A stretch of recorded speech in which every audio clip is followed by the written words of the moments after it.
Year. Welcome back to another episode of Watch Your Mouth, a Click the Mag podcast.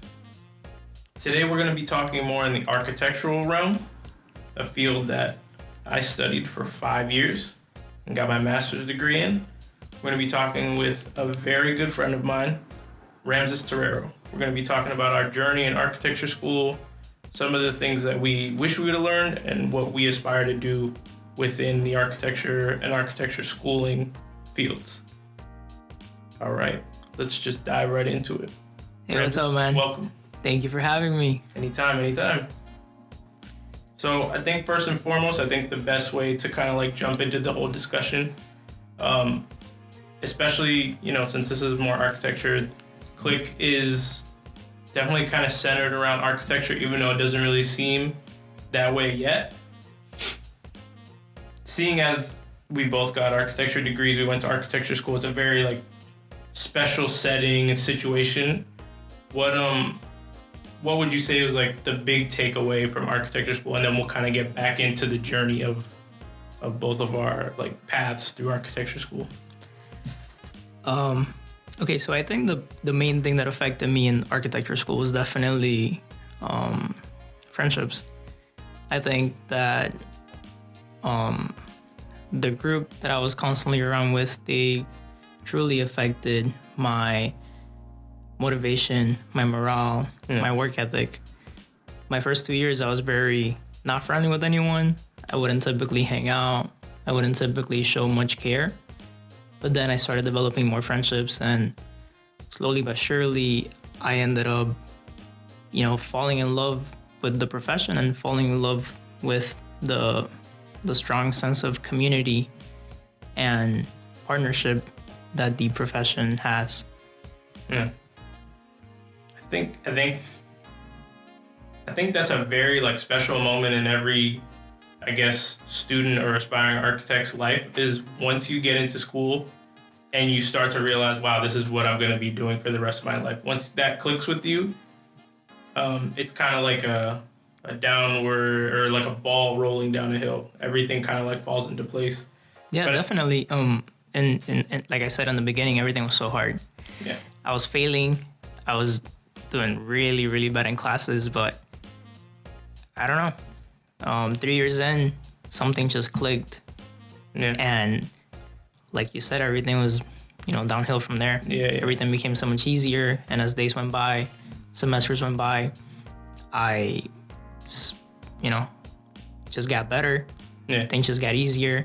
And even though obviously it gets a lot harder as you go by, I feel like you grow so much as a person and you have so much personal development that it became a walk in the park. Yeah. By the end. It seems nice. Me knowing how you are as the designer and how you were in school, because we were so close in school for the very big part of grad school, I always look at it as wow, I wish I would have known X, Y, and Z in school. Yeah. Especially now in the professional field and in the professional setting, I'm wow, if I would have been this fast at CAD or Photoshop or knew this side of the profession, how would that have actually affected you as a designer in school? Because they tell you that all the time. Oh, things are not like that in the real world. You can be drawing bathroom elevations the entire time. You're going to be drawing bathroom elevations all the time, because we are. Yeah. But well, certainly not all the time. But there's a big difference between what we do in school and what you do in the real world. And I feel like, I do believe that school should teach you the beauty, and it should help you idolize the profession and have this very strong infatuation with the profession, but it doesn't really teach you the reality of it. And I think that for most people, it is a very tough reality. And a lot of people that come out of school, they have a very wrong perspective on the profession. And it could be what they aspire the profession to be, but for the most part, it's a little cutthroat, especially here in Miami. Absolutely. I definitely think that we're very underpaid. There are so many people trying to exploit you. Let's just dive right into it. The bread and butter. Yeah. there's a lot of people trying to exploit you and, take advantage of you. And I feel like there's so much competition that even if you're not willing to do the work for that amount of money they're going to pay you, they'll find someone else will be willing to do it, because at the end of the day, you need a roof over your head. You need a bed. You need to eat. Absolutely. I think I've seen it more and more as I've gotten out of school. That same kind of idea. You get this one thought in your head that like working in a group setting, which architecture is a complete group setting. Yeah. If you don't know how to work in a group, whether that be in your office or with like subs or even with like engineers, like project, whatever, you need to learn how to work in a group. If you can't work in a group, this field is not for you. Yeah. And that's me being in the field, like the little time that I've seen it. If someone else is going to prove me wrong, go right ahead. Yeah. Like, I don't know if someone with 20 years of experience can say otherwise. I don't know. They could probably prove me wrong. But I think understanding hierarchy in people is like a big thing too, because, I mean, we see it in school all the time. You get someone that's like a hot shot, but they probably go out in the field and then, they kind of get it thrown in their face. Yeah, I mean, that's me. I mean, I really don't like group settings. Yeah, typically, all the group settings that I had, I always felt like I pulled most of the weight. And, I mean, I totally hated that. Like, You're the only person that I've been able to have a consistent workflow with, which... Thanks, man. As great as it is, I know that's a fault that I have in myself. Yeah. Right? Like, I don't really think about it. I don't talk about it. But I am fully aware of the fact that I feel like I can do everything on my own. Yeah. Right? And as much as that can be a strength, like, I think that's my major weakness. Okay. Right? That I think that I can handle everything. Mm-hmm. And maybe I could. Right. But I should definitely learn how to depend on others. Right? Like, I've learned how to depend on you. Right? I've always told you that you're like a funnel for me. Yeah, right? Yeah. Like, you always help me. You push me. You help me kind of like have an aim from all my ideas, and you always like help me develop them to something stronger than what they could have been if I did it on my own. Yeah. So it's difficult because I've come to grip with that. Mm-hmm. Right? But most people don't. Yeah. A lot of people that are like me, they're like that for decades. And they just pull the weight. Yeah, they just pull the weight. They get hit in the face again and again and again. And I feel like they're too proud to like admit that. Yeah. And as, I guess as cocky as that might be in my part, I am not a proud person whatsoever. I don't think, I think it's good. It's good that you're self-aware enough to see it as a fault too, because a lot of people would just be like, yeah, that's my strength, this, that, and the third. But I think that's something that's going to help you grow overall. But I actually want to talk about something you said that was so key that I wish if I would have known, like personality types, I guess, in studio or even within the school setting. I don't know, my big tip to people in school would be kind of like what we did with our group of friends. Mm-hmm. Bounce back and get in like a feedback loop with people. People tell you all the time. We used to hear this all the time, and whether you practiced it or you didn't, you felt it at the end of school or toward the end of the semester. If you have a group of friends, figure out what friend everybody is. Mm-hmm. You're going to have someone that can create layouts super quickly. You're going to have someone that's going to be able to take specific design ideas and say, okay, move X, Y, and Z, or funnel those ideas. Then you're gonna have the person that I feel like I'm starting to become a little bit. I don't know if it's just me seeing things for what they are now, but like you have the person that's gonna think not the negative aspect, but they're gonna be able to come up with, okay, what are all the issues? So you're gonna have someone that's gonna say, okay, why'd you do this? This can go wrong. Or that's the most important things. We're problem solvers, right? I Absolutely. mean, that's what an architect is. Absolutely. You're a professional, underpaid problem solver. I like it. Until you get your license. Yeah, which I don't know. We heard a mixed bag in school, but I think that's something I definitely want to advocate for people our age and aspiring architects to get your license, because we hear it all the time at work. that is the one piece of leverage that you have over a lot of other professions, which has been being told to people for years. Yeah. 30, 40 years. Yeah. I mean, maybe we're young. I mean, we are inexperienced, but I feel like even if you don't want to have your own practice, because the reality is that having your own practice it's very stressful, right? You're no longer an architect. You could be, but you're mostly a businessman. 80-20 rule, like you always say. Yeah, and you're a person that has to take all the liability. If you have employees under you, you need to make sure that they have a roof over their heads. You need to have 6 months worth of paychecks for them. And it can be very stressful and very scary, but I feel like even if you don't have, the aspirations to have your own practice, apart from the benefits that come from having a license, the prestige, the extra money, technology is moving so fast. And they're developing programs that can self-computate layouts with the click of a button. And I do strongly feel like your license at one point will save you, right? You can no longer be a worker, but you can be a leader, even within a corporation that's not your own. Yeah. So that's such a powerful tool. Yeah, what the license does is it keeps you from being immediately replaced. Yeah. Like as soon as they figure out, all right, they gave a computer a license, it's like, okay, yikes, okay, we're in trouble. But that's the beauty of it. Yeah, exactly. We're the ones that control the computer. Exactly. At the end of the day, technology is only a tool. Exactly. Right? Use it for bad, use it for better. You are in control of it. Yeah. As much as it can compute and as exponential as it evolves, at the end of the day, you are the one, leading that tool. Yeah. That's well said. That's definitely well said. Like, is that something that you teach in the classroom? Is that something that you find yourself saying a lot? Because yeah.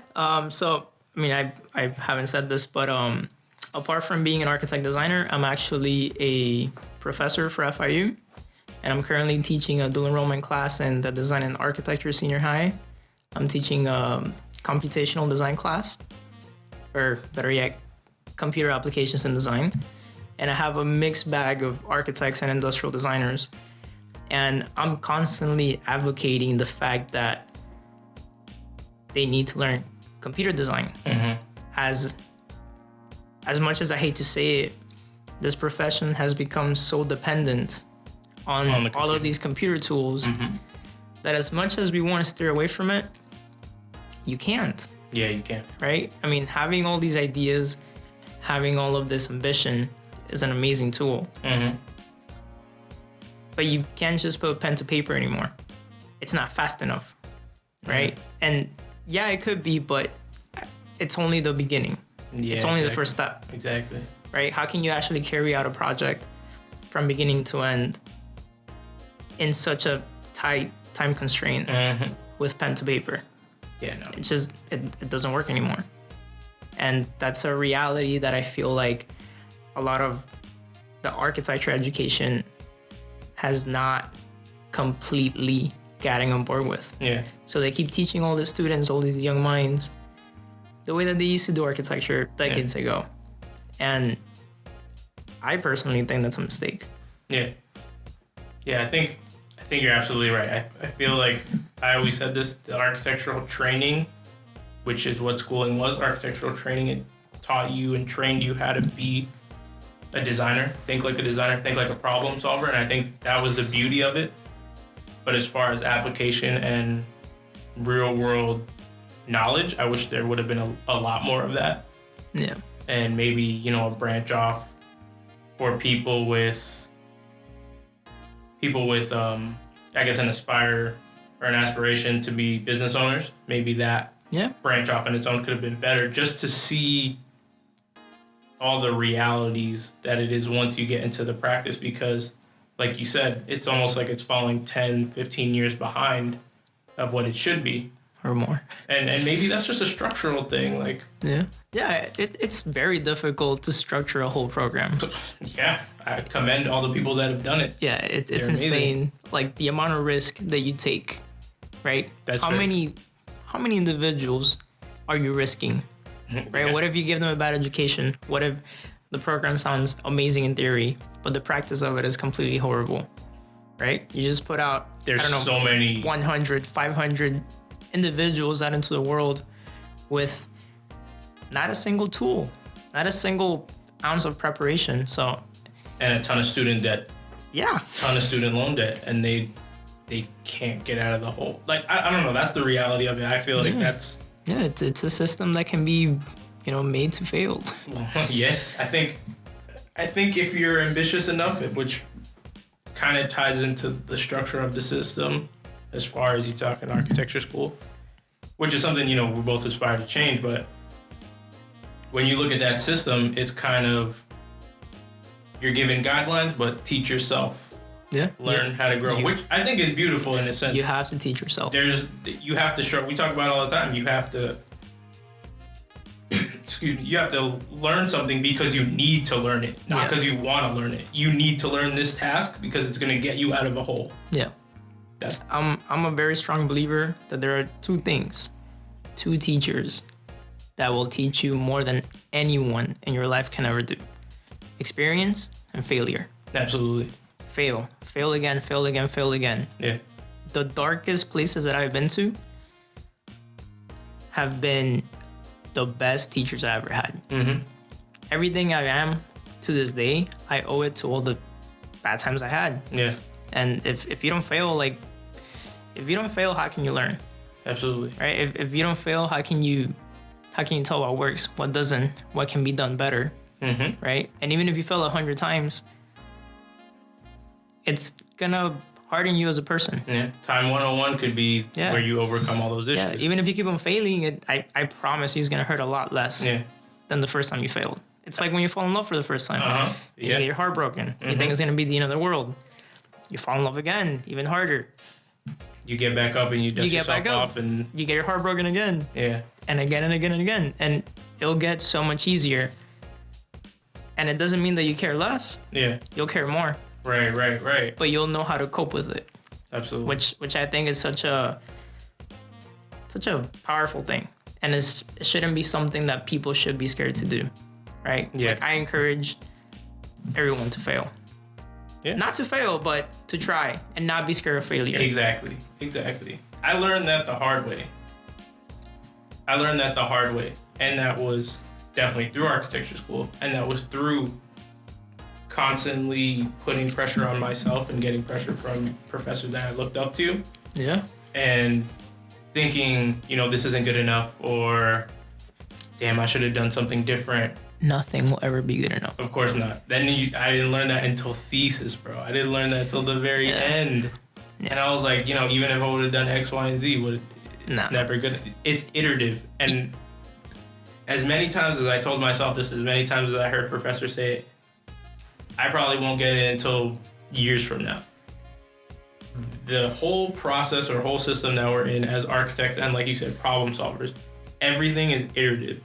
Yeah. You literally have to try and fail. You have to test out a layout. You have to test out a rendering. You have to test out projects. You have to test out communication skills, because I think that's a big thing that a lot of people lack, especially in architecture and engineering school. I learned that from in high school in engineering.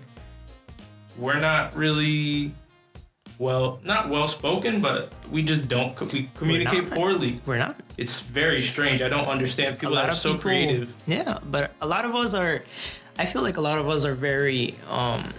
Some of us are very prideful, and for some reason, I have like an ego thing. Not personally, but I know a lot of people that they don't want to talk to someone about their project because they're scared they're gonna steal it, or they're scared they're gonna get their ideas stolen, or any of that.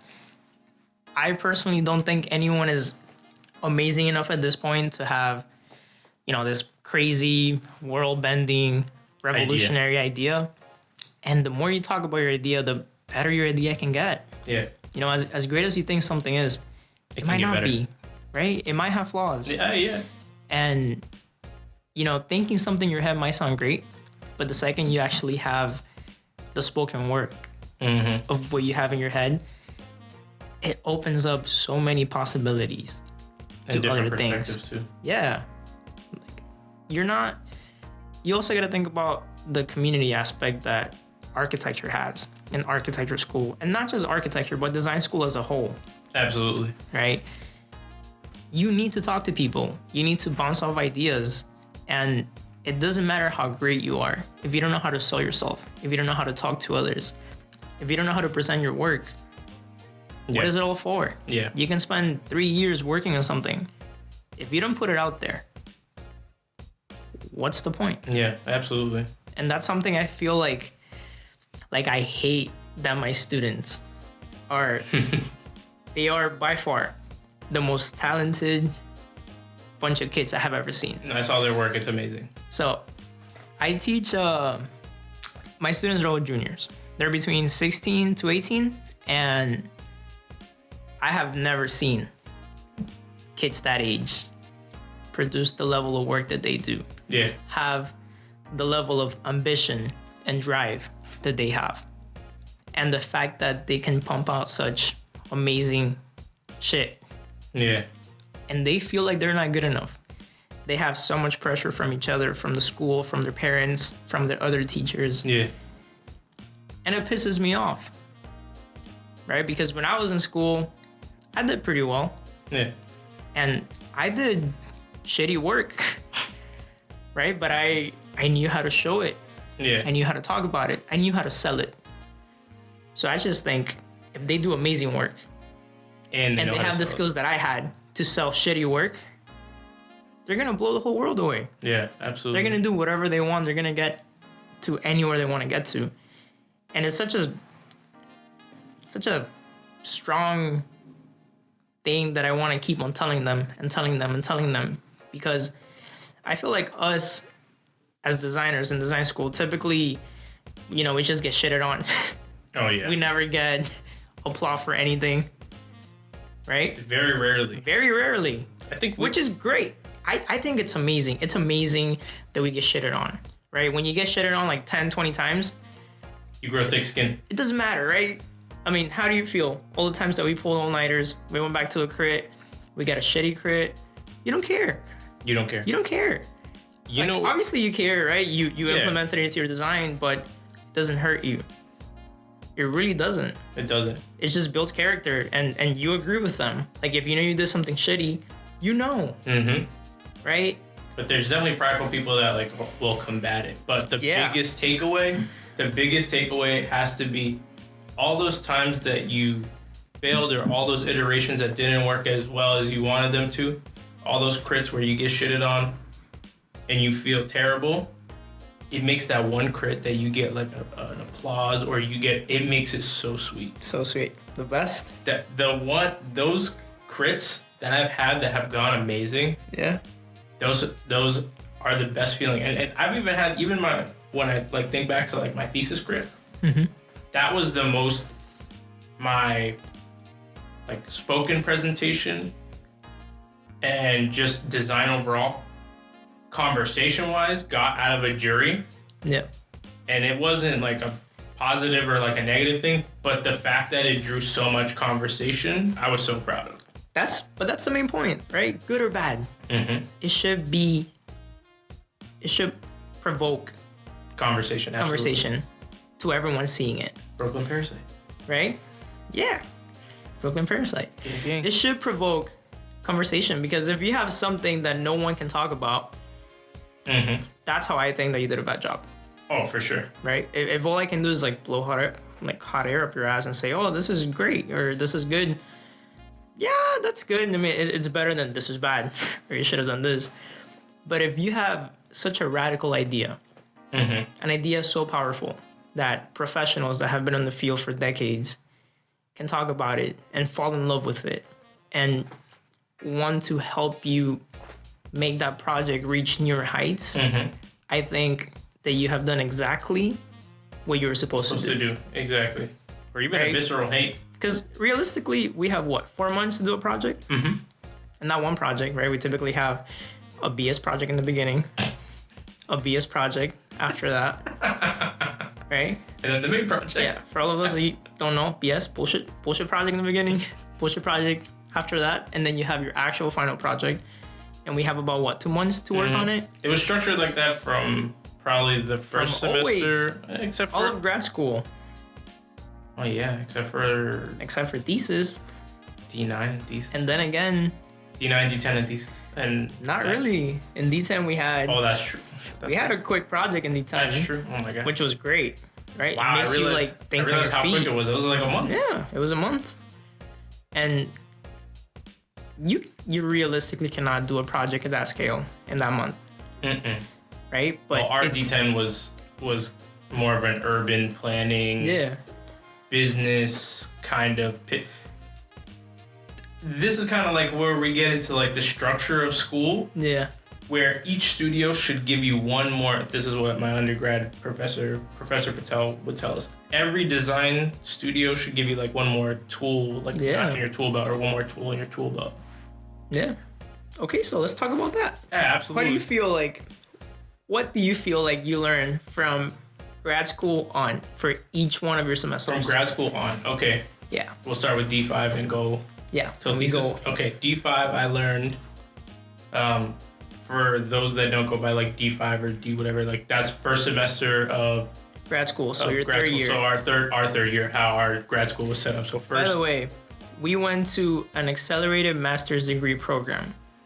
So typically, architecture, you spend about 5 years in school to get a bachelor's, and then you go and do your master's. We went to FIU, and FIU offers a 5-year accelerated master's program. I myself started from the beginning, and Christopher was a transfer, but it's still a 5-year accelerated master's program. Which the programs that we studied architecture from, amazing program, fantastic programs. 10 out of 10. Would strongly recommend. Exactly. Which I always say, like it goes to what you get is whatever effort you put into the program. 100%. Like with anything else. And all the people that I hear say X, Y, and Z about this, that, and the third regarding school. Yeah. People that didn't put enough effort in.